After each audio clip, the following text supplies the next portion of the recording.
ഒരു ദലം മാത്രം വിടർന്നൊരു ചെമ്പനീർ മുകുളമായി നീ എന്റെ മുന്നിൽ നിന്നു. ഒരു ദലം മാത്രം വിടർന്നൊരു ചെമ്പനീർ മുകുളമായി നീ എന്റെ മുന്നിൽ നിന്നു.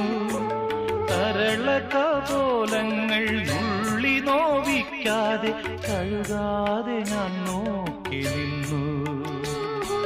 തരളകപോലങ്ങൾ